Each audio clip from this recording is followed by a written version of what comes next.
जय श्रीराम. जय श्रीराम. नमस्कार. नमस्कार. योग वाशिष्ठ सखोल निरूपण या कार्यक्रमामध्ये मी विद्याधर कारंजकर, राहणार पुणे, सर्वांचे सहर्ष स्वागत करतो. यापूर्वी आपण बरेच जण नवीन आहेत, पण बरेच जण आपले जुने पण आहेत. 125 दिवस आपण रोज संपूर्ण योग वैशिष्ट्य आपण निरूपण यती सरांकडून ऐकलेलं आहे. पूर्ण एकदा आपण पूर्ण झाले. आता परत आपण दुसऱ्या वेळेस आपण सुरुवात केलेली आहे. तर मागचे 5 दिवस आपण पहिली मला वाटते 23 पानं आपण वाचलेली आहेत. त्या भागावर यती सर निरूपण करतील. असं आपण दर रविवारी, आता उद्या सोमवार ते शनिवार आपण पुढचं वाचन करू. परत पुढच्या रविवारी 2 ते 3 वेळ आपली दुपारचीच राहील, 2 ते 3. असं आपण हा संपूर्ण ग्रंथाचं वाचन, चर्चा आणि निरूपण असं संपूर्ण हा ग्रंथ आपल्याला पूर्ण त्याचं ज्ञान घ्यायचं आहे. कारण हा एक ग्रंथ एकट्याने वाचणं शक्य नाही. म्हणजे त्याला तेवढा पेशन्स आणि तेवढा हे पाहिजे. सामान्य माणसाला आपण सगळे सामान्य आहोत, त्यामुळे आपण एकत्र येऊन एक ऊर्जा मिळते.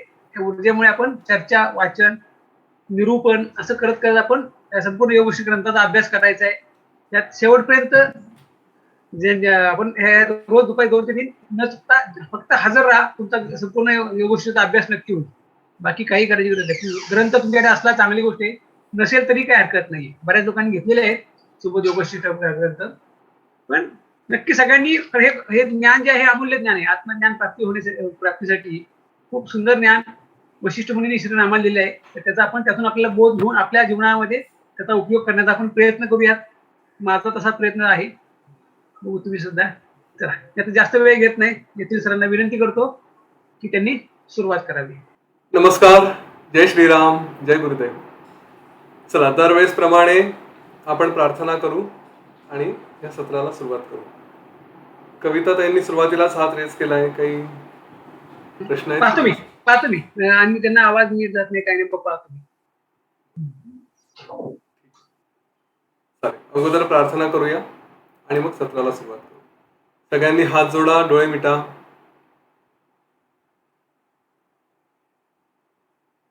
प्रार्थना म्हणण्यासाठी एक खोल दीर्घ श्वास घेऊया.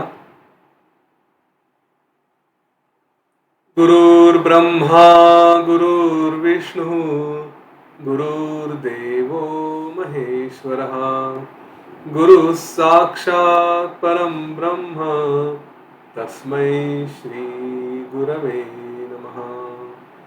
तस्मै श्री श्री गुरवे नमः.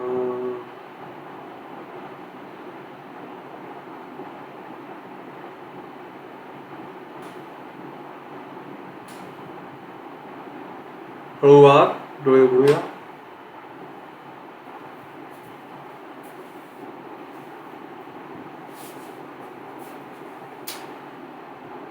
मी आपल्या वाचनाचा सहज एक फीडबॅक हा घेत होतो. आपले जे वाचक आहेत, जे आतापर्यंत पार्टिसिपेट करत आले, मनोज वाळंबे, प्रीतीताई, शलाकाताई, विद्याधरजी, त्या सगळ्यांकडनं सहज ऐकत आलो कसं काय वाचन चाललंय. आणि त्यांनी सांगितलं की अतिशय उत्कृष्ट प्रकारे हे सगळं होत आहे. अतिशय आनंदाची गोष्ट आहे. मी आशा करतो की तुम्ही अगोदर वाचून मग या सेशनला, या सत्रांना येत असाल. घरी स्वतःचं थोडंसं वाचन केलं असेल तर निदान नेमकं काय आपल्याला चर्चा करायची आहे, काय प्रश्न आहे ते, किंवा आपले अनुभव कसे आहेत. आपल्याला काही काही ओळी या वाचताना अशा केव्हाही अचानक स्ट्राईक होतात. पुष्कळदा हेही होतं की जेव्हा आपण एखादी गोष्ट वाचतो तेव्हा कदाचित त्या वाचनाच्या ओघात किंवा थोडा वेळ वाचल्यानंतर आपल्याला असं कंटाळवाणं होऊ शकतं, कुठेतरी असं जड वाटू शकतं. त्यामुळे काही काही ओळींचं महत्त्व हे त्यावेळेस वाटत नाही. परंतु प्रत्येकाची मनस्थिती वेगळी असते. त्यामुळे आपण एखाद्या ओळीला महत्त्व नाही दिलं, पण दुसऱ्या कोणाला तरी ती ओळ तेवढीच स्ट्राईक झाली असेल त्यावेळेस, असं असू शकतं. आणि म्हणून हे जे एकत्र येऊन वाचन करतो त्याचा हा फायदा आहे की त्याच्यामध्ये हे सगळं पटकन एक दुसऱ्यासोबत आपण जेव्हा डिस्कस करतो तेव्हा त्याचा फायदा हा सगळ्यांचे व्ह्यूज, सगळ्यांची मतं काय आहेत त्याप्रमाणे आपल्याला होण्याला मदत होते. तर खरंच चांगलं काम होतं आहे. आनंदाची गोष्ट आहे. जरूर वाचत राहा. आता आपण वैराग्य प्रकरण हे योग वासिष्ठमध्ये वाचायला घेतलंय. सुरुवातीला जे काही अनेक त्याच्यात गोष्टी सांगितलेल्या आहेत की सुतीक्ष्ण पासून मग कारुण्य आणि मग अरिष्टनेमी आणि ती सुरुची अप्सरा, हे जे काही सगळं चाललेलं असेल तर त्याच्या जास्त सखोल याच्यात जाणार नाही, कारण ते सगळं गोष्टीरूप बऱ्याच आहे त्याच्यामध्ये. त्याच्यातले काही एक दोन भाग आहेत, त्याच्यातले जे काही त्यांचे अर्थ आलेले विषय आलेले आहेत ते थोडेसे आपण समजून घेऊ. त्याच्यावरती काय त्याच्यातून आपल्याला शिकण्यासारखं काय ते बघू थोडंसं. तर या सगळ्या याच्यात अरिष्टनेमीची गोष्ट आपण ऐकली.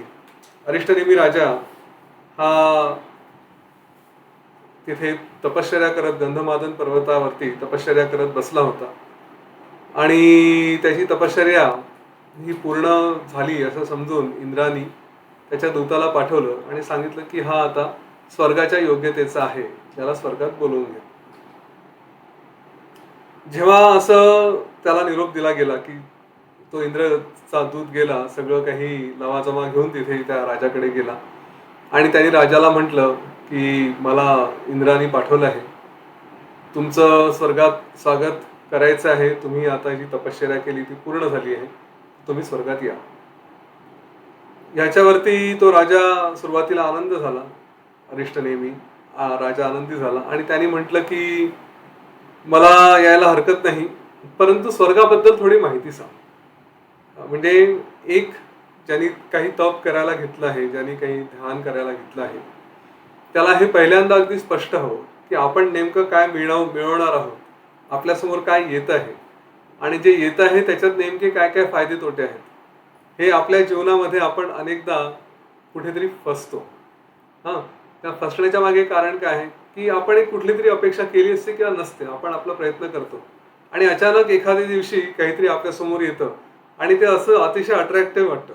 म्हणजे इतर जनमानसांच्या दृष्टीने आपल्यासारखे जे साधारण लोक असतील त्यांना असं वाटतं की अरे किती छान इंटरेस्टिंग गोष्ट मिळते, काही वेगळं मिळतंय, काहीतरी खूप मोठं मिळतंय आणि आपण सहज त्याला भुलून जातो.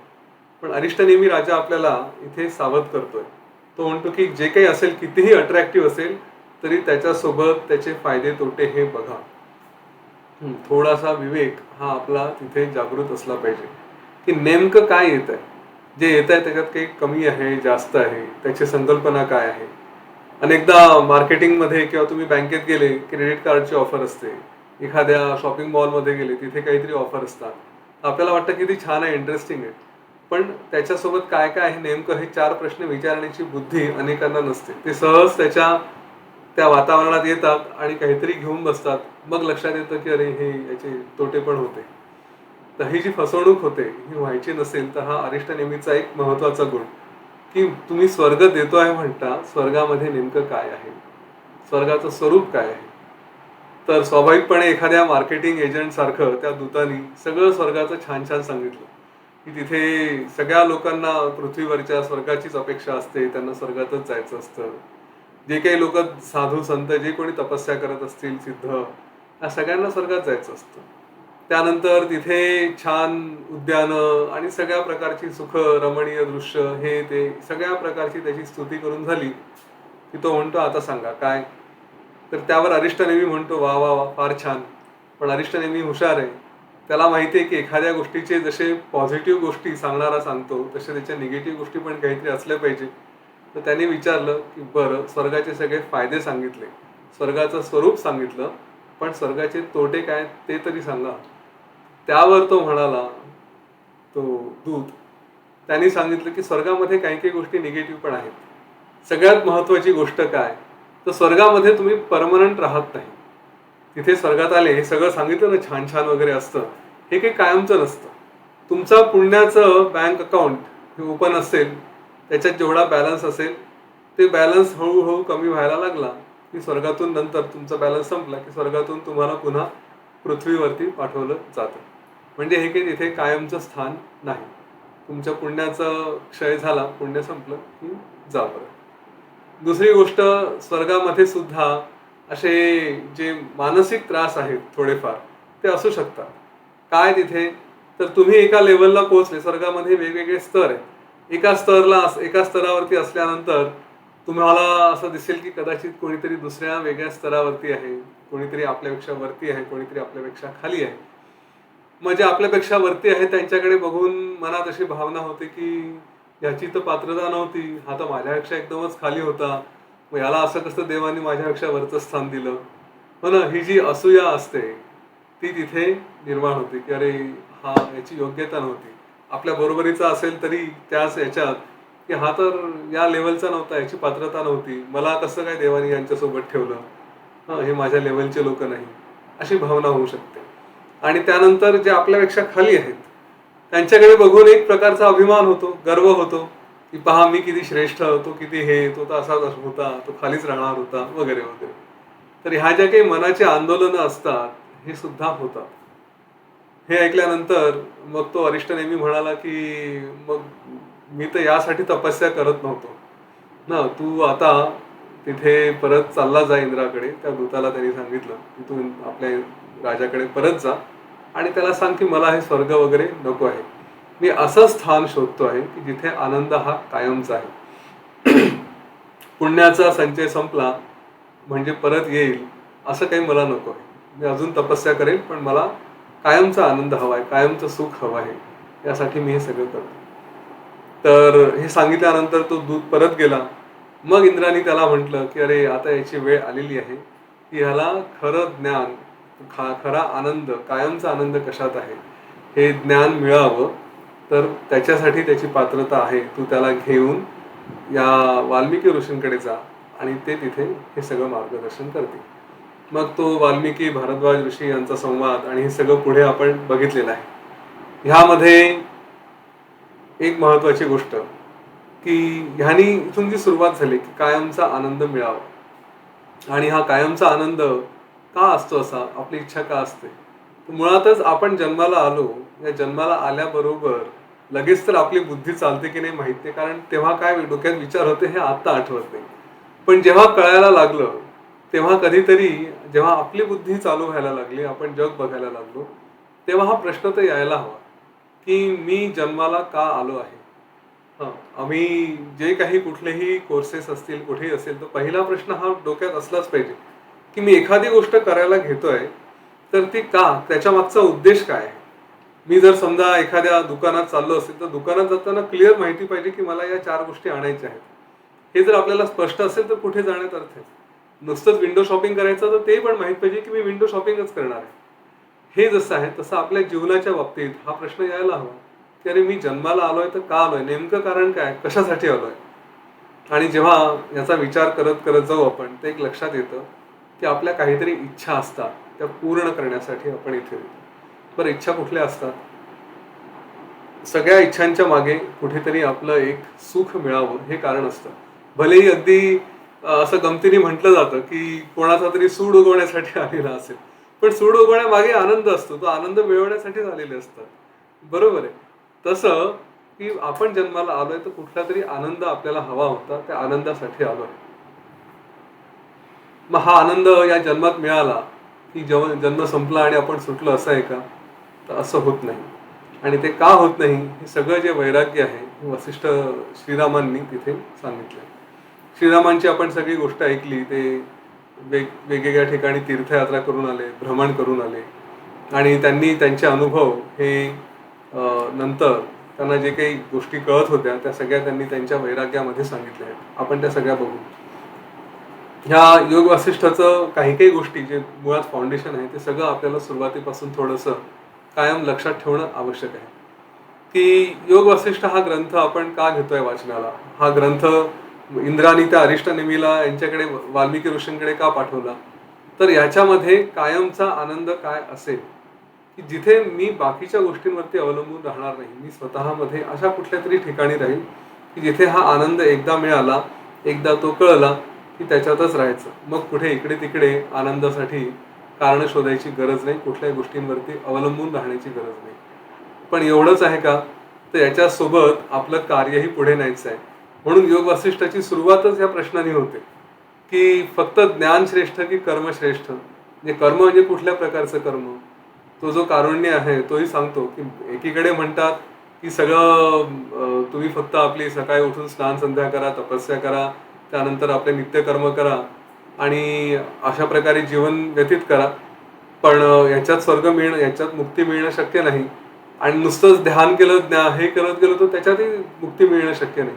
कारण हे जे काही ध्यान करू, ज्ञान मिळवू, त्याचा उपयोग कुठेतरी झाला पाहिजे ना.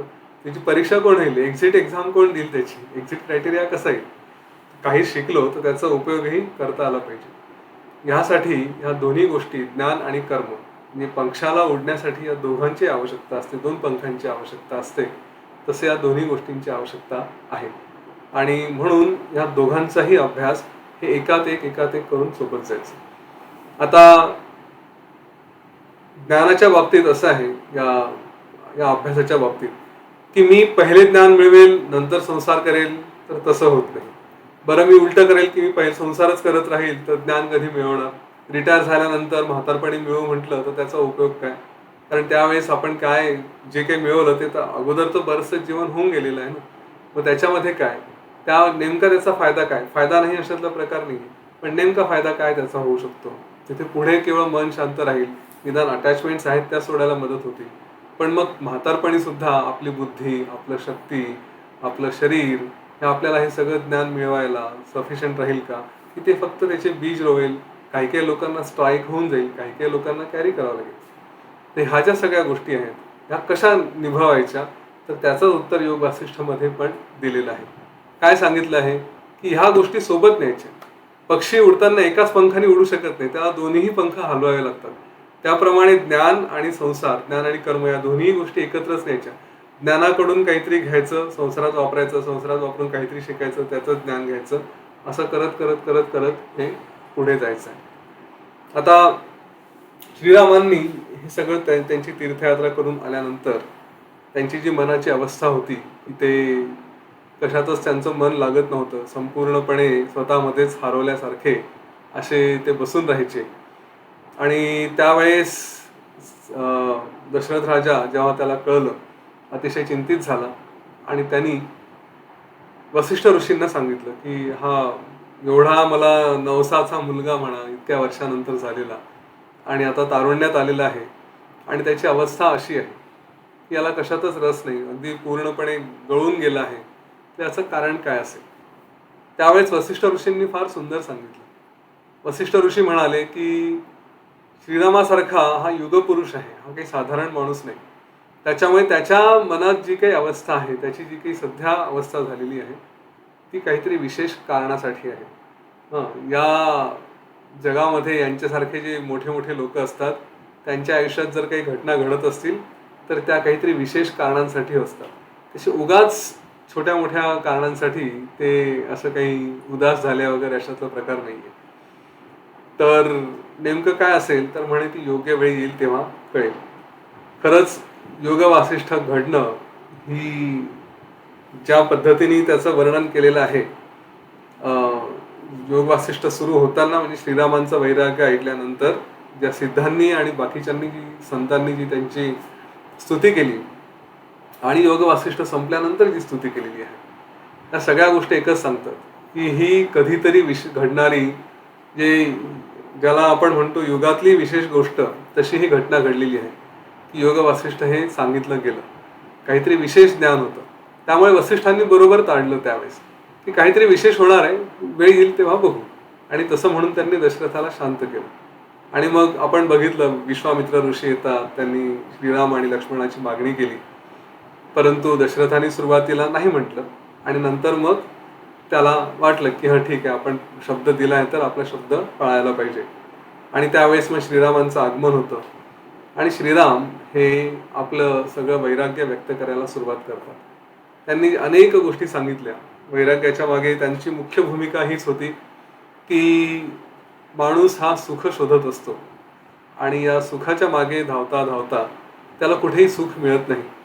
हेच आयुष्यभर तेच सुख सुख सुख करत माणूस पळत राहतो, आणि ॲज इफ ते संपत नाही, तर आयुष्य संपून जातं पण सुख मिळत नाही. आणि मग ती भावना पुढे चालूच राहते, जन्मानुजन्म जन्मानुजन्म माणूस सुखाच्याच मागे धावत राहतो. तर हे कसं मूर्खपणाचं आहे, हे कसं फोल आहे, याच्यामध्ये काहीच अर्थ कसा नाही, हे सगळं त्यांनी सांगितलं. वैराग्य जेव्हा ऐकतो, त्यांचं वैराग्य प्रकरण आपण वाचू, विचार करू, तेव्हा आपली ही अवस्था ही त्यांच्यासारखीच होण्याची शक्यता असते. एक वेळ अशी येते खरंच की काय या जीवनात अर्थ आहे, आपण कशाला धावतोय, एक क्षण तरी जगावा तर कशाला जगावा इतका प्रश्न पडावा, असं ते त्यांनी वर्णन केलेलं आहे.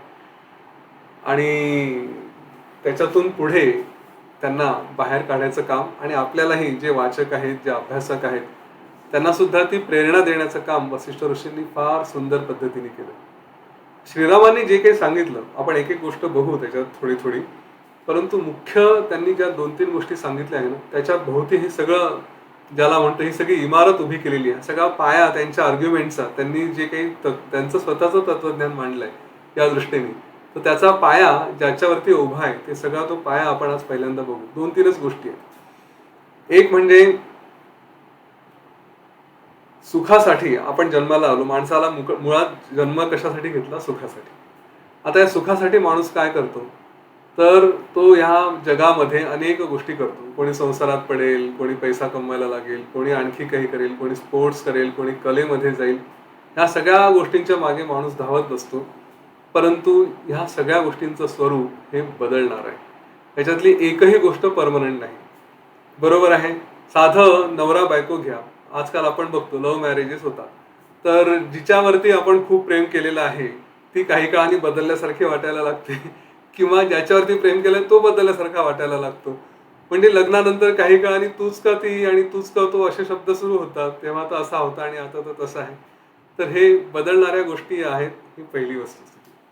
दुसरी गोष्ट, नुसतंच व्यक्ती बदलतात असं नाही, आपल्या स्वतःच्या आवडीनिवडी पण बदलू शकतात. आज एक आवडतं, उद्या दुसरं आवडतं.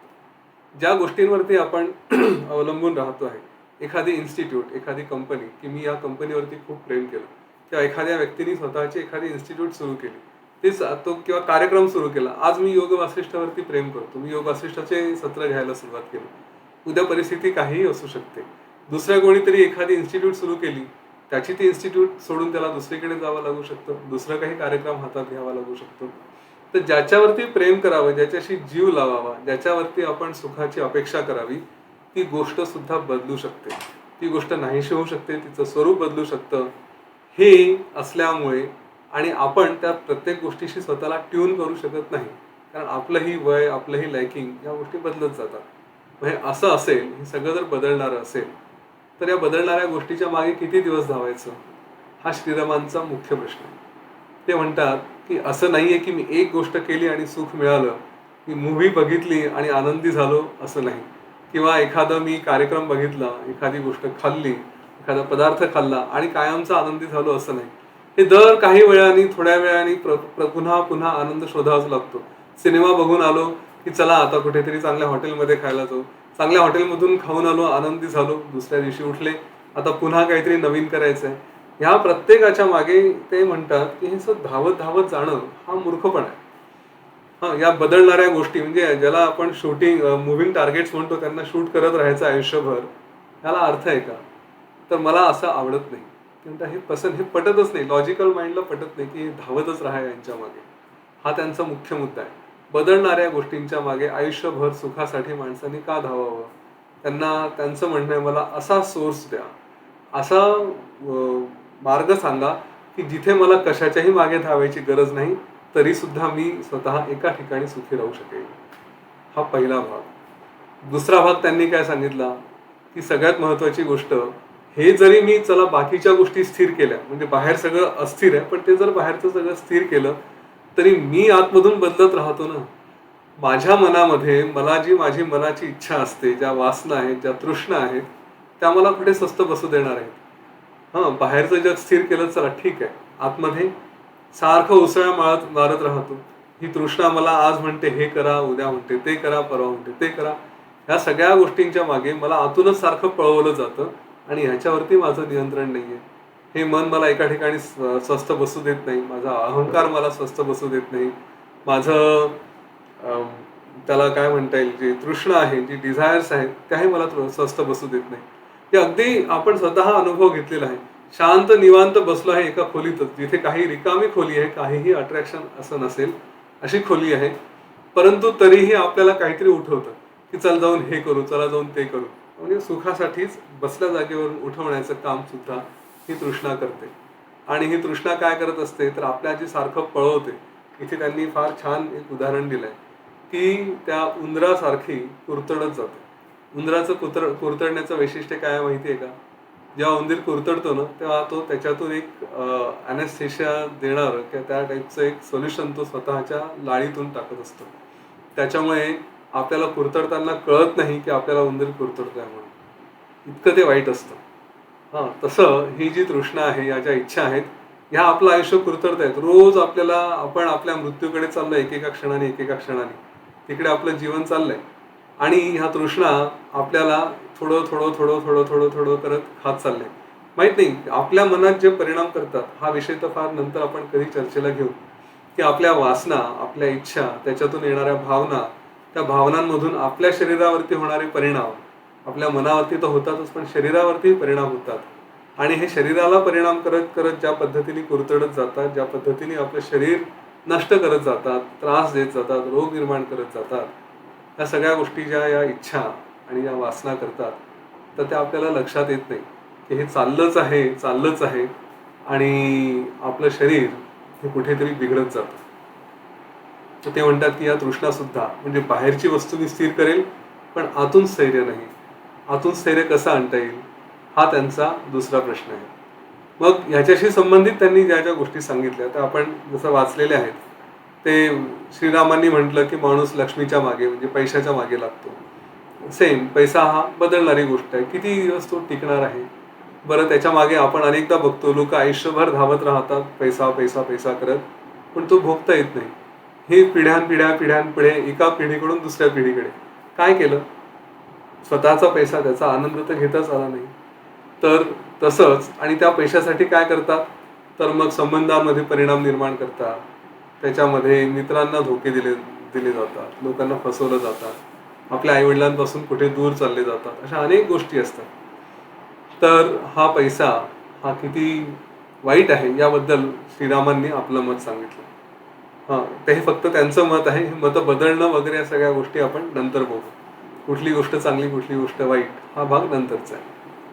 त्याच्यानंतर वसिष्ठ श्रीराम सांगतायत त्यांनी जसं शरीराची निंदा केली, शरीराबद्दल त्यांनी सांगितलं, स्त्रीबद्दल सांगितलं. म्हणजे स्त्री आणि पुरुष या दोन्ही दृष्टींनी बघितलं जावं. इथे फक्त केवळ एक लिंगभेद म्हणून नाही आहे. मी त्यांनी एका पुरुषाच्या दृष्टीने सांगितलं की जसं तरुण असेल तर स्त्रीप्रती सारखं तारुण्यामध्ये विचार येत राहतात, तिच्याप्रतीच माणूस अट्रॅक्ट होत राहतो. पण ज्याच्या प्रती आपण अट्रॅक्ट होत आहे ते सुद्धा काही दिवसांनी बदलेल. आपली सुद्धा स्वतःची भावना बदलते. आपण बघतो की एका सतत वातावरणात राहिल्यानंतर एक विशिष्ट वयानंतर मग आपल्याही तृष्णा, आपल्याही इच्छा कमी होऊन जातात. तर ह्या दृष्टीने सुद्धा ते म्हणतात की ज्या ज्या गोष्टींमध्ये मी इन्व्हॉल्व होतो किंवा ज्या ज्या गोष्टींमध्ये लोक इन्व्हॉल्व होतात त्या गोष्टी बदलणाऱ्या आहेत हे कळत कसं नाही. आणि त्याच्या मागे धावून मिळत काहीच नाही. दुःखच दुःख आहे शेवटी. फ्रस्ट्रेशन येतं. बसल्या जागी माणूस बेचैन होतो. तर हे सांगितल्यावरती पुढे मग श्रीराम म्हणतात की त्यांनी काळाबद्दल सांगितलंय.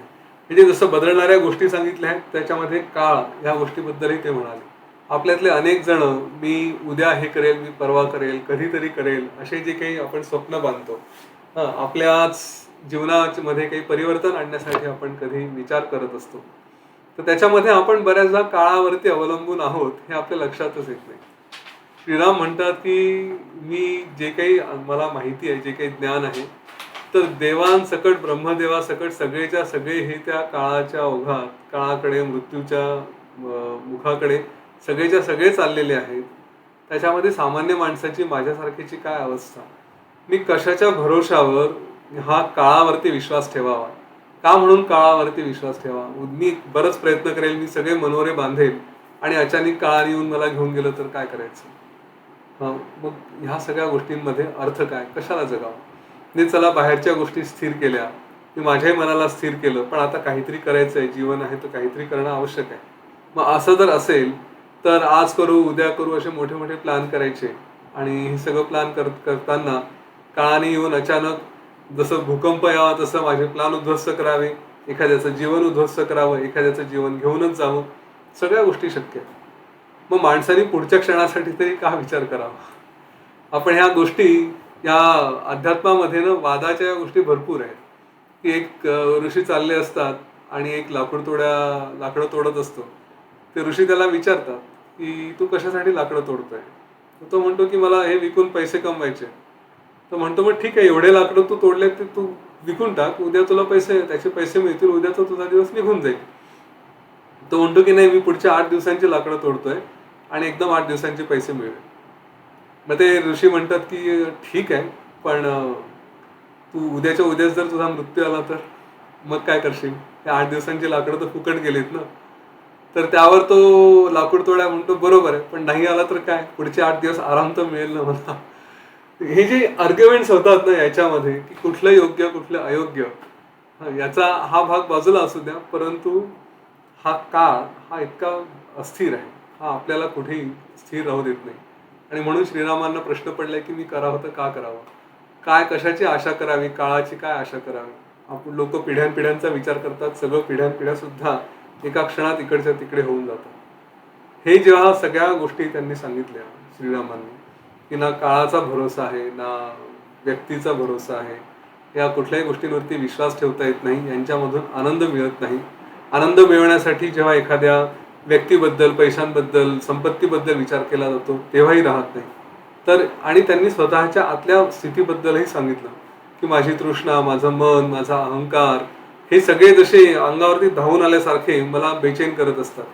मी स्वतःला या सगळ्या गोष्टींपासून वेगळा करायचा प्रयत्न करतो की चला, माझा अहंकार मला त्रास देतो आहे, माझ्या तृष्णा मला अस्वस्थ करतायत, परंतु एखाद्या लहान बालकाला एखाद्या पहिलवानाने जसं सहज उचलून इकडचं तिकडे करावं तशी माझी अवस्था होऊन जाते.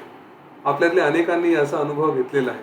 म्हणून योग वसिष्ठ वाचा, साधना करा, ध्यान करा, सगळं करा, परंतु कधीतरी असं होतं की जिथे आपल्यावरती या परिस्थितीचा, या भावनांचा पगडा इतका होतो की सगळं काही एका बाजूला आणि आपण असे वाळलेल्या पानासारखे उडून जातो, तशी आपली अवस्था होऊ शकते. श्रीराम म्हणतात की मी प्रयत्न करतो, पण बऱ्याचदा मला या गोष्टींमध्ये यश येत नाही. माझ्या या भावना, माझी तृष्णा, माझा अहंकार हे मला कुठेतरी असे पळवून देतात आणि त्यामुळे मला सुचत नाही की मी आता काय करावं. आणि म्हणून श्रीरामांनी एक फार मोलाचा प्रश्न तिथे विचारला. त्यांचं लॉजिक समजून घ्या. त्यांचं म्हणणं आहे जीवन जगण्यासाठी काहीतरी कारण हवं. भलेही मला वाटत असेल मी सुखासाठी जन्माला आलो, तर मला सुख मिळत नाही हे दिसतंय. ज्या ज्या गोष्टींच्या मागे सुखाच्या कल्पना आहेत त्या सगळ्या गोष्टी या अस्थिर आहेत, त्यांच्यामध्ये सुख मिळणार नाही. दुसरा भाग, मला जर असं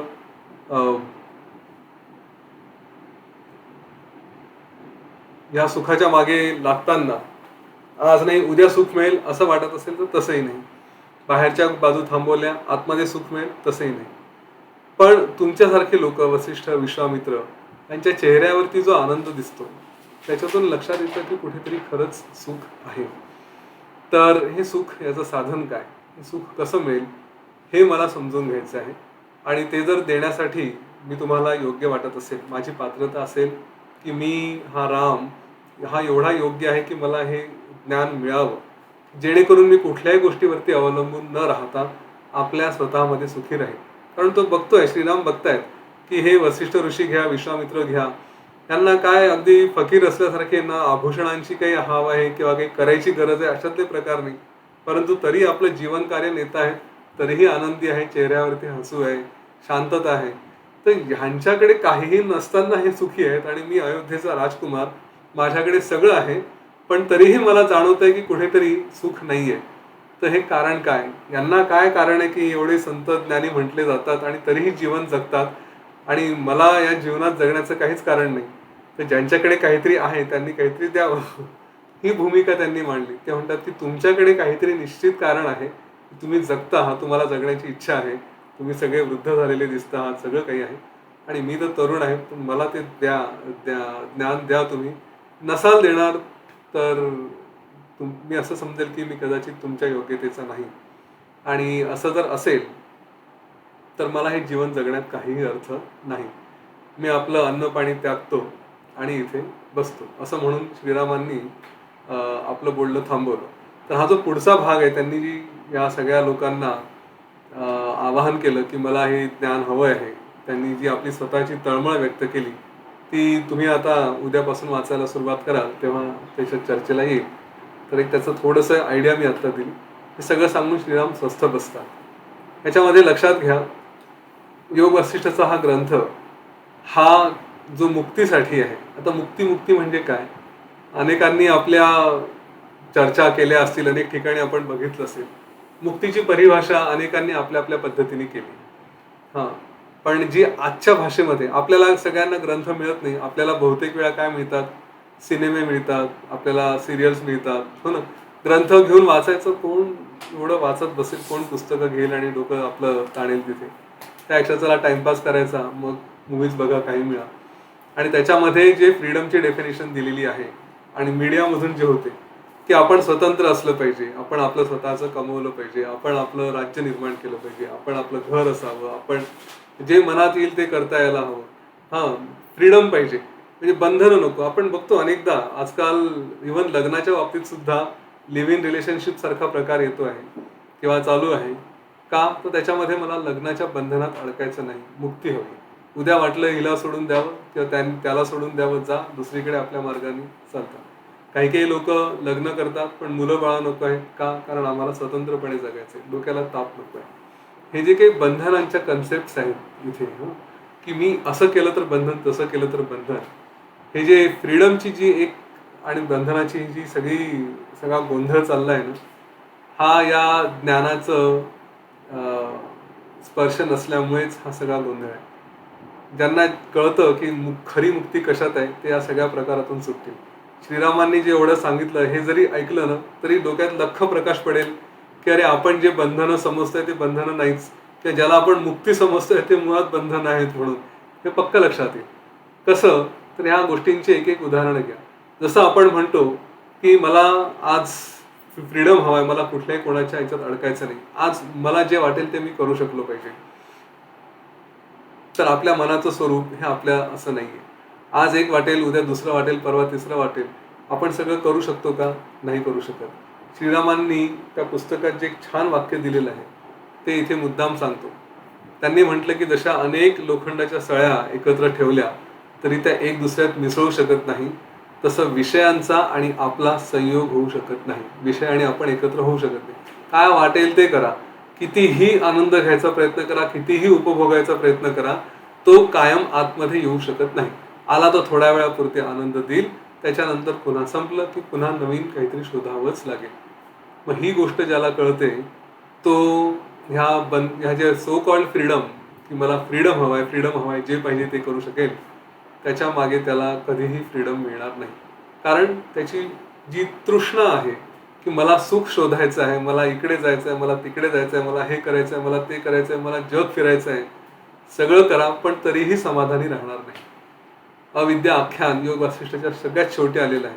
त्यांनी हेच सांगितलं, कितीही तुम्ही आनंद घ्या, कितीही उपभोगा, तुम्हाला सुख मिळणं शक्य नाही.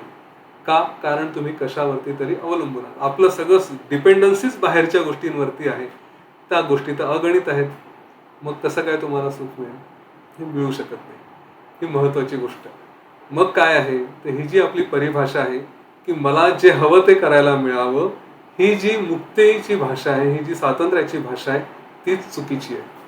स्वातंत्र्याची परिभाषा काय आहे, योग वासिष्ठ वाचता वाचता लक्षात येईल की जे माझ्या समोर येईल ते मला एन्जॉय करता यायला हवं. मग ते सुख असो अथवा दुःख असो, जे येईल त्याचा स्वीकार करून त्या क्षणात जर मी आनंदी राहू शकत असेल तर मी खरा मुक्त. नाहीतर मला हेच पाहिजे, मला तेच पाहिजे करत राहिले तर लहान मुलांना बघा, खेळणं मिळालं तर सुखी, नाही मिळालं तर भोकाड पसरून रडायला लागतात. बरोबर आहे. आपण रडत नाही, आपण आतल्या आत रडतो. आपण मनात सारखं कटकट चिडचिड करत राहतो, हे असं आहे ते तसं आहे. हे दुःखाचं खरं कारण होतं. ठीक आहे. तर हे वैराग्य प्रकरण पुढे न्या आणि पुढच्या वेळेस आपण मुमुक्ष व्यवहार पूर्ण करू शकतो असं मला वाटतं. साधारणपणे होतील अजून किती 34 पानं होतील. 30 पानं होते. हा, 30 पानं होते. निरोप आता पण होतं, मुमुक्ष व्यवहार पूर्ण होईल. मुमुक्ष व्यवहार पूर्ण करू आणि मग त्याच्यावरती चर्चा करू. मी पुन्हा एकदा आवाहन करेल मात्र की हा दुपारी 2 वाजता वाचायला येण्यापूर्वी थोडंसं वाचून या. काय संगत छद्मम जे म्हटलंय आपण, सगळ्यांचा एकत्र मिळून जो ज्ञानाचा फायदा होतो ना, तो खूप होतो. मला सहज वाचता वाचता ह्या लोखंडी सळ्यांचं वाक्य अगदी मनाला भावलं किंवा किती छान सांगितलंय. कदाचित तुम्हालाही कोणाला कुठलं एखादं वाक्य आवडू शकेल आणि त्याच्यावरती चर्चा होईल. सगळ्यांनी मिळून एकत्र चर्चा करा, ते घ्या. मी म्हणेल चर्चा करताना एक दोन वाक्य म्हणजे अगोदर वाचून आले असेल तर पुन्हा ते सगळं एकत्र वाचावं. हे चांगलंच आहे. पण त्यातही की मला हा विशेष त्या जे कोणी वाचक असतील त्यांना थांबून की हे वाक्य विशेष वाटलंय, ते वाक्य विशेष वाटलंय, तशी चर्चा करून पुढे जाऊ शकता. ठीक आहे, तसंही करा. आणि काही वाचनात डिफिकल्टी असतील, अडचणी असतील त्या सांगत चला. विद्याधरजींशी माझा कॉन्टॅक्ट राहतो, शलाकाताईंशी कॉन्टॅक्ट असतो. काय असतील ते तेव्हा सांगा. प्रश्न असतील तेही आपल्या ग्रुपवरती किंवा शलाकाताईंकडे देऊ शकता, त्या टाकतील. चला आज थांबूया. काही प्रश्नोत्तर असतील तर ते घेता येतील. आपल्याकडे अजून 10-15 मिनिटं आहेत. आम्ही हे पण सुरू केले सर, रोज वाचन केलं की आज आम्ही काय शिकलो त्यातलं नॉलेज पॉईंट तुम्ही ग्रुपवर आपल्या रोज आज पहिला दिवस आज वाचनातून काय शिकलो असं जळगावच्या मीनाक्षीताई जोशीताई आहेत, हो. खूप सुंदर आहे. बाकीच्यांना सांगितलं की तुम्हाला जे मुद्दे आवडले आजच्या वाचनात आपल्याला काय टेकआउट पॉईंट आहे ते सगळ्यांनी लिहून त्याचं संकलन करून गुगल ड्राईव्हवर मी हे करायचं चाललंय माझ्या. तुम्हाला मी पाठवतो, त्यात थोड्या करेक्शन काय असतील किंवा अजून काय ऍडिशन असेल तर आपण सगळ्यांच्या वतीने आपण एकत्र हे करूया. असं एक गुगलचं डॉक्सवर मी ते हे करतोय, ती लिंक सगळ्यांना पाठवता येईल. मी तुम्हाला पाठवतो. आता मागच्या 5 दिवसाचं तयार आहे, त्यात अजून काय ऍडिशन डिलिशन तुम्ही सुचवा जरा. जरूर करा. हा, आणि ग्रुपमधल्या सगळ्यांना सांगितलं की सगळ्यांनी रोज वेगवेगळे मुद्दे काढा, सगळ्यांचे सगळे मुद्दे येतील. ते खरंच खूप छान होईल. आपण इतरांना पुढे शेअर करू शकतो. पुढच्या लोकांनी वाचायला त्याचा फायदा होईल. आपल्याला काय वाटलं हे जरूर सांगा, कारण हे प्रत्येकाचा स्वतःचा अनुभव असतो. ठीक आहे, काही प्रश्न आहेत? कोणा काही विचार असेल त्यांनी हँड रेज करा. व्हिडिओ चालू करून केलं तर बरं पडेल. आपल्याला प्रश्न एक 10 मिनिटं घेता येतील. त्याच्यानंतर आपण योग निद्रा करणार आहोत. योगशिष्ट जेवढं ज्ञान घेतलेलं आहे ते पचण्यासाठी, ते मन चिंतवण्यासाठी योग निद्रा करूया. नंतर हे एक चांगलं मला एक नवीन सुचलं. योग निद्रा रोज असते, रविवारी नसते, पण आपण सुरुवात करूया.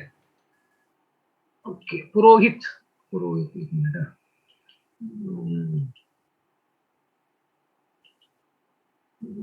कुठे गेल्या व्हिडिओ? अनम्यूट कर. अनम्यूट करा. हाँ बोला. हाँ बोलिए. अनम्यूट कीजिए. हेलो, मुझे ये पूछना था कि जो शुरुआत में राम जी को एक मोह शब्द बोला है, जबकि उनको तो वैराग्य हो रहा था, तो एकदम स्टार्टिंग में उन्होंने यूज किया है कि ये जो मोह है ये सबको जकड़ता है, तो इसको मोह क्यों बोला है उन्होंने? एक्चुअली तो इसको वैराग्य है ये तो ये मोह कहाँ है? उन्हें तो मोह नहीं है. फिर मोह शब्द किस सेंस में यूज किया उन्होंने? मोह ना, मोह. हाँ, मोह. मोह मतलब याचा मोहचा अर्थ काय सांगता येईल? त्यांनी असं म्हटलं की एक्झॅक्टली नाही विचारत मी विचारते की मोह शब्द कशाला वापरला त्यांना तर वैराग्य होता ना सगळी वस्तूंची, तर ते मोह कशाला वापरला त्यांनी शब्द? हे मोह आहे का? हे तर वैराग्य आहे, आणि वैराग्य आणि मोह ते अपोजिट वर्ड्स आहे, मला असं वाटतं. बरोबर आहे. त्यांचं आर्ग्युमेंट असं आहे की श्रीरामांना मोह झाला होता असं म्हणतात, आणि मोहच्या ऐवजी मग प्रत्यक्षात वैराग्य आहे. तर हे असं कसं शब्द प्रयोग वापरला, त्यांना मोह झाला होता म्हणून. हा त्यांचा प्रश्न बरोबर आहे. मी जास्त विचार केला नाही खरं या बाबतीमध्ये की नेमकं मोह आणि वैराग्य ह्या गोष्टी कशा आहेत. एका परीने म्हटलं ना तर दोन्हीही या ऑपोजिट जरी आहेत तरी त्या मिनिंग एकच होतं. पुढे जाऊन याच्याबद्दल फार म्हटलेलं आहे. मोह ठेवायचा असेल तर वैराग्याचा मोह ठेवा. हां, तर मोह कशाचा झाला तर जीवनाचा मोह असणं आणि जीवनापासून पळण्याचा अपोजिट साईडचा त्याचाही मोह. तर ह्यांना जीवनाच्या गोष्टींपासून सगळ्या याच्यापासून सुटणं, आणि आता मला नुसतंच काही करायचं नाही आहे, सगळ्या याच्यात काही अर्थ नाही, असा त्यांना मोह असा एक असेल. दुसरा मोहचा भाग अर्थ होतो की एक प्रकारे एखाद्यावरती पगडा पडणं, एखाद्यावरती जादू केल्यासारखं होणं. श्रीरामांची अवस्था अशी होती की ते मोहात होते, म्हणजे कोणाचा तरी प्रभाव होता त्यांच्यावरती. तर त्यांच्यावर प्रभाव कशाचा होता? या वैराग्याचाच प्रभाव होता. त्यांनी जे काही सगळं बघितलं त्याच्यातून त्यांना असं जाणवलं की इथे काहीच राहिले नाही. तर ही व्यक्ती मोहात आहे असं जेव्हा म्हणतो आपण, तर त्या व्यक्तीला एका विशिष्ट पद्धतीने ती विचार करण्याची त्याची स्टाईल असते. आम्ही आर्ट ऑफ लिव्हिंग वाले आहोत, आम्हाला म्हणतात की तुम्ही गुरुजींच्या मोहात आहात. तर अट्रॅक्शन गुरुजींचं आहे अशातला प्रकार नाही, पण त्या पद्धतीने विचार करतो सारखा. बरोबर आहे. म्हणजे आम्हाला कुठल्या गोष्टीचं अट्रॅक्शन असेल असं नाही, त्या व्यक्तीचं म्हणा, त्या विचारांचं आकर्षण असतं, त्याचा मोह असतो. एखादा अमिताभ बच्चनचा फॉलोअर असेल तर तो त्याच्यासारखे कपडे घालेल, तर हा त्या मोहात आहे. त्याने कोणाला व्यक्तीचं मोह नाहीये, पण ते वागण्याचा जो मोह असतो त्या दृष्टीने हा मोह शब्द असेल, की तिथे त्यांना वैराग्य आलं आणि त्यांच्यावरती तो मोहाचा पगडा होता, असं त्याचं एक अर्थ असू शकेल. ओके. ठीक आहे. धन्यवाद. हेमांगी ताई, अनम्यूट करा. हा, नमस्कार यतीनजी. माझा काहीच अभ्यास नाही, पण मला हे पहिल्यांदाच वाचतेय, मी पहिल्यांदाच अटेंड करतेय. तर मला असं वाटतं की हे जे रामाने वर्णन केलेलं आहे हे आपण तर रोजच पाहतोय, की असं निगेटिव्ह विचार आपल्याही मनात, आपण जेव्हा एका डाऊनवर्ड आपली जेव्हा एनर्जी लो असते तेव्हा आपल्यालाही असं आहे, काय कशात अर्थ नाहीये, इतका सगळी अराजकता आणि सगळं अनैतिकता, कुठे शिस्त नाही, कुठे काही नाही, हे सगळं बघून आपण पण कुठेतरी वैतागतो. पण मग आपली अशी अवस्था होते की हा तर मग हे असंच चाललंय. आणि म्हणजे रामाच्या वैराग्याची what I say kind of depth मला अजून समजत नाहीये, की मग मला जेव्हा असं वैराग्य येतं तेव्हा काही साधना होते, गुरुजींचं काही ऐकलं जातं आणि then we come to a point where we start accepting whatever nonsense happening around, आणि ह्यातनच मला जायचंय आणि ह्यातनं मला माझा सेंटर्डनेस ठेवायचा आहे, हे गुरुदेवांकडनं आपण बघतो आणि शिकतो. तर मग मला काही काही वेळा असं वाटतं की आपल्याला आपल्याला असं इतकं म्हणजे आपण सगळं खरंच म्हणजे रामासारखं नसेल, पण आपल्या लायकीपेक्षा आपल्या गुरुजींच्या आशीर्वादामुळे आपल्याला खरंच उदंड आहे सगळं. आणि आपल्याला का नाही मग एवढी गुरुजींसारखे वसिष्ठ मुनींच्या सारखे आपल्याकडे शिक्षक पण आहेत, तुमच्या दृष्टीने ते तुमच्या रूपाने ते येत आहेत आणि ते आम्हाला मार्गदर्शनही करतायत. पण म्हणजे दॅट डेप्थ ऑफ वैराग्य, I think you understood my question, so please. म्हणजे तेवढं वैराग्य काय येत नाही. हा, तर ते संस्कार असतात ना आपले जुने. आपण या सगळ्या जगाला खरं समजतो आणि याच्यामध्ये पुन्हा पुन्हा फसत जातो. त्याच्यातून सुटण्यासाठी त्याच्या विरुद्ध संस्कार करायचे. मुमुक्ष व्यवहारमध्ये हे सगळं येणार आहे. अच्छा. त्याच्या विरुद्ध संस्कार करायचे, जेणेकरून आपण ह्या ज्या काही जे इल्युजन क्रिएट झालेलं आहे त्याला जे आपण खरं समजतो ते हळूहळू खोटं खोटं ठरवत जायचं. त्याला थोडा वेळ लागेल, प्रयत्न करावे लागतील, तेव्हा ते साध्य होईल. पण हे खूप अवघड आहे ना, म्हणजे काही काही वेळा असं वाटतं जर का असा प्रयत्न मी करत गेले तर त्या प्रयत्नातच मी अडकून जाईन. मग म्हणजे मग ह्या प्रयत्नात मी राहिले तर माझी साधना किंवा हे वाचन कसं होईल असं वाटतं. ते प्रयत्न म्हणजे वाचन हाच प्रयत्न आहे. अच्छा. ते आपोआप संस्कार करतात. ओके. मुमुक्ष व्यवहारामध्ये मी हे वाक्य सांगेल, मला पुन्हा आठवण करून द्या वाटल्यास, की प्रयत्नांना न प्रयत्न करतो आहे असा भाग नाहीये, ते फक्त करायचं. होत आहेत. ते फक्त करायचं. मी वाचनाचा प्रयत्न करतोय, नुसतं वाचन करायचं. मेकॅनिकली करत जा, आपोआप त्याचे परिणाम व्हायला लागतात, सहज रिफ्लेक्ट होतात. धन्यवाद. ठीक आहे.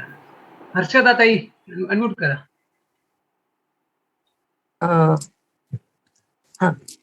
प्रणाम सर. आता त्यांनी मोह आणि वैराग्य याच्यामधलं विचारलेलं ना, तर त्याबद्दल माझं थोडस असं म्हणजे जस्ट एक थॉट आला की वितर्क बाधने प्रतिपक्ष भावनम, असं काही असेल का त्यामागे?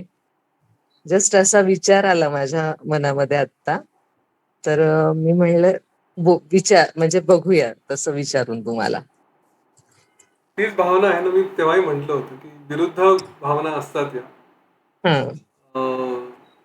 जसं आपल्या वासना असतात, तर वासना या दृढ करायच्या असतील तर वैराग्याप्रती वासना करा, असं म्हटलेलं आहे योग वसिष्ठमध्ये. मोहाचा अर्थ नुसता एखाद्या गोष्टीचं आकर्षण असं नाही.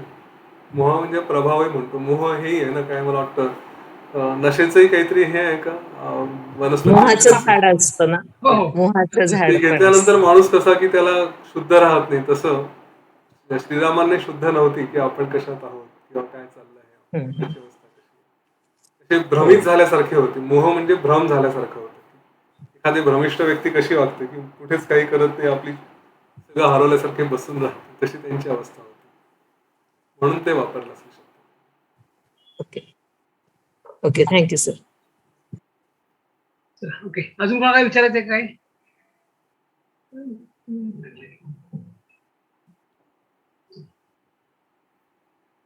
चॅटमध्ये काही आलंय का? बहुतेक कोणाचे काही प्रश्न नाहीये तसं काही. शलाकाताई, तुम्हाला काय बोलायचंय काही? काय शलाकाताई? नाही नाही काही नाही. पान नंबर किती वाचायचे आपल्याला आता? 39 मला वाटतं. नाही नाही, शेवट दुसरा प्रकरण पूर्ण होईपर्यंत पूर्ण साधारण होईल. 30 एक पानं होत आहेत. हो हो होतं. त्यामुळे ते होईल, रोज 4-5 पानं वाचून 6 दिवसात होत आहेत. हो हो होतात. चला ठीक आहे. चला अजून कोणाला काय? देशपांडे ताई, प्रीती देशपांडे, अनम्यूट करा. हा, अनम्यूट करा. हा, जय गुरुदेव. ऐकू येत आहे? हो हो हो. मगाशी यतीन सरांनी सांगितलं तसं एखाद्या वाक्यावर आपण विचार करतो किंवा एखादं वाक्य आपल्या लक्षात राहून जातं, तर हे खरंच मला असं वाटतं की एव्हरीडे टास्क आहे किंवा हे आपोआप घडतंय का हे ऑब्झर्व करण्याची गोष्ट आहे. आणि जर तसं होत असेल तर त्या वाक्याभोवती किंवा शब्दाभोवती जर प्रश्न असेल तर तो मला असं वाटतं की खरंच लिहून ठेवला पाहिजे किंवा शलाकाताईंना आपल्याला पाठवतो किंवा पुढच्या सेशनला विचारता येईल. तर तसं मला एक वाक्य ऍक्च्युली इथे विचारायचं होतं की ते डोक्यात राहिलं होतं. एक वेळ वायूची गुंडाळी करता येते, आकाशाचे तुकडे करता येतात आणि पाण्यावरील तरंगांना एकत्र ओवता येते, असं कोणी सांगितल्यास विश्वास ठेवता येईल, पण आयुष्याची गती अमुकच आहे असं सांगणाऱ्यावर विश्वास ठेवणे शक्य नाही. क्षणाक्षणांनी कमी होणाऱ्या या चंचल आयुष्याला अटकाव करणे केवळ अशक्य आहे. तर खरं ऍक्च्युली मला इथे हा प्रश्न पडला होता की गहना कर्मणो गती, गुरुजी पण सांगतात जसं, तर ती ती जशी गहन आहे हे सांगून कुठेतरी मला असं कायम प्रश्न पडतो की गुरुजी सुद्धा त्याचं उत्तर नाही देत आहेत आणि ते गहन म्हणून सोडून दिलं जात आहे किंवा त्याला म्हणजे काय म्हणता येईल, मला मला असं म्हणायचं की त्यामुळे हा प्रश्न अनुत्तरितच राहतोय. तर अशा बऱ्याच गोष्टी आयुष्यात असतात की त्या अनुत्तरितच ठेवल्या जातात आणि प्रश्न तर भेडसावत राहतात. तर खरं तर कुठल्याही प्रश्नांना मग अशाच पद्धतीने जर सोडून दिलं तर फक्त प्रेझेंट मोमेंट मध्ये राहणं शक्य नाहीये का? कर्माची गती गहन आहे हे गुरुजींनी सांगितलं. म्हणजे आपण केलेल्या कर्मांचे फळं काय आहेत, कसं काय, मुमुक्ष व्यवहारमध्ये आपण बघू त्यावेळेस, तो भाग वेगळा आहे. आणि आयुष्यावरती काही कुठल्याही गोष्टीवरती विश्वास ठेवता येत नाही, हे श्रीरामांचं वैराग्य आहे. पण अजून आपल्याला वसिष्ठांचा भाग ऐकायचा आहे. ओके, हे सगळं ठीक आहे, मान्य आहे, खरं आहे, पण पुढे काय? मग श्रीरामांनी त्यावेळेस जी भूमिका घेतली की मी आता काहीच करणार नाही, असं तर करता येत नाही ना. शेवटी रिझल्ट काय आहे? श्रीराम पुरुषोत्तम आहे, त्यांनी अगदी रावणासारख्या राक्षसाचे वध केलेला आहे. तर ते काय झालं तो पुढचा भाग आपल्याला ऐकायचा आहे, जो वसिष्ठ ऋषींनी सांगितलेला आहे. ह्या गोष्टी लक्षात घेऊ की हे सगळं जरी असलं, किती खरं असलं तरी सुद्धा जीवन जगायचं आहे. कसं जगायचं आहे ते आता आपल्याला पुढे बघावं. एक गोष्ट पक्की लक्षात घ्या, हे सगळं वैराग्य ऐकता ऐकता जे काही आणि आणखी सगळ्या गोष्टी येतील त्यावेळेस असं वाटेल सगळं शून्य आहे, काहीच नाही, असं नाही, तसं नाही. पण सगळ्या संतांकडे बघा, जे काही तुमचे आराध्य गुरु असतील, तुम्ही त्यांना गुरु मानता कारण त्यांनी काहीतरी केलेलं आहे. नुसतेच बसून राहिले आहेत आणि म्हणून तुम्ही त्यांना गुरु मानता असं क्वचितच कोणीतरी असेल. ठीक आहे, ते आहेत कारण त्यांनी काहीतरी निदान आपल्याला ज्ञान दिलेलं आहे, आपल्यावरती अनुग्रह केला आहे, काहीतरी केलं आहे, म्हणजे त्यांनी कार्य केलेलं आहे आणि श्रेष्ठ कार्य केलेलं आहे. तर जे तुमचे गुरु असतील, जे आपण ज्यांना श्रीराम, श्रीकृष्ण आणि हे जे कोणी मोठे आराध्य असतील, या सगळ्यांनी, संतांनी सगळ्यांनी श्रेष्ठ कार्य केलेले आहेत. मग हे सगळं ज्ञान येताना नेहमी आपला फोकस हा श्रेष्ठत्वाकडे न्यायचा आहे. सोडून द्यायचं आणि पळून द्यायचं, इकडे आपल्याला जायचं नाही. कितीही या जीवनाची सत्यता, वैराग्य, हे ते सगळं सगळं आपल्या डोक्यावरती येईल, परंतु तरी सुद्धा इरिस्पेक्टिव्ह ऑफ दॅट ह्या सगळ्या लोकांनी श्रेष्ठ कार्य केलेले आहे हे लक्षात ठेवायचं आणि म्हणून आपल्याला त्या दिशेने वळवायचंय, उलट यायचं नाही, एवढं लक्षात ठेवा. ठीक आहे. येस सर, छान छान सांगितलं. म्हणजे आम्हाला वैराग्य आलं त्यामुळे मग आपण तसंच काय आहे त्यातून पुढे वशिष्ठांनी जो उपदेश केला तो उपदेश ऐकून रामात जे परिवर्तन झाले त्या तो भाग आपल्याला पुढे अजून पाहायचा आहे. धन्यवाद यतीन सर, खूप सुंदर तुम्ही निरूपण केलेलं आहे, चांगलं मार्गदर्शन केलेलं आहे. असंच आपण पुढे चालू ठेवूयात. पुढच्या आठवड्यात आपण दुसरं प्रकरण पूर्ण होईपर्यंत रोज 5-6 पानं 4-5 पानं वाचून पूर्ण होईल. सगळ्यांनी वाचन करताना ऐकताना नोट्स काढाव्यात, आवडलेली पानं त्यातून जे नॉलेज पॉईंट आहे ते थोडं नोट डाऊन करून ग्रुपवर पाठवा, मला पाठवा, आपण ते एकत्र करून यतीन सरांना दाखवा आणि ते आपण रेकॉर्ड करूया. ते संपूर्ण या गोष्टीमधून टेकआउट पॉईंट्स काय ते महत्वाचं आहे. तर ते आपण त्यासाठी आपण आणि ते आपण लोकांना शेअर केलं तर लोकांना त्याचा फायदा होईल. आपण लोकांना जगाला काहीतरी चांगलं ज्ञान आपण सगळ्यांनी आपल्या ग्रुप मार्फत दिलं जाईल, ते आपण त्याचा प्रयत्न करूया. सगळ्यांनी ते तुमचा अभ्यास पण होईल आणि एक त्यातून एक डॉक्युमेंट तयार होईल. प्रत्येक वाचनात पहिल्यापासून शेवटपर्यंत या ग्रंथातून काय काय ज्ञान आपल्याला मिळालेलं आहे ते इतरांना आपण रेडीमेड देऊ शकतो. ते ऐकून ते परत ग्रंथ वाचायला ते नक्कीच त्यांनाही वाचायची इच्छा होईल. असं एक चांगलं सत्कर्म आपण करूयात. नितीन सर आपल्याला मार्गदर्शन करण्यासाठी आहेतच. ठीक आहे. योग निद्रा, अजून कोणाला काही प्रश्न आहेत काही? हा, योग निद्रा करूयात. दोघांनी हँडरेस का केले? ठीक आहे, एक मिनिट.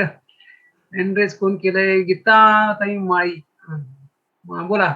आपल्या योग निद्रा करायचे थोडक्यात प्रश्न. नमस्कार सर, जय श्रीराम, जय गुरुदेव. असं म्हणतात की म्हणजे राम जेव्हा होते, रामांचा काळ होता तेव्हा ते म्हणजे सतयुग, त्रेतायुग, द्वापारयुग काय असेल तेव्हा रामराज्य होतं. आणि आताही पुन्हा हे कलियुग आहे आणि पुन्हा सतयुग येईल आणि पुन्हा रामराज्य येईल. तर जेव्हा राम होते म्हणजे लहान होते, बालिश होते किंवा त्यांचं शिक्षण चालू होतं त्यावेळेला ही परिस्थिती ह्याच्यापेक्षा काही वेगळी नव्हती. म्हणजे लोकांचा मोह, माया किंवा हे जे चाललेलं आहे म्हणजे आता जसं चाललेलं आहे तेव्हा तसंच होतं. फक्त त्यात रामांना म्हणजे ते एक देव म्हणून जन्माला आले होते, ते वैराग्य आलं.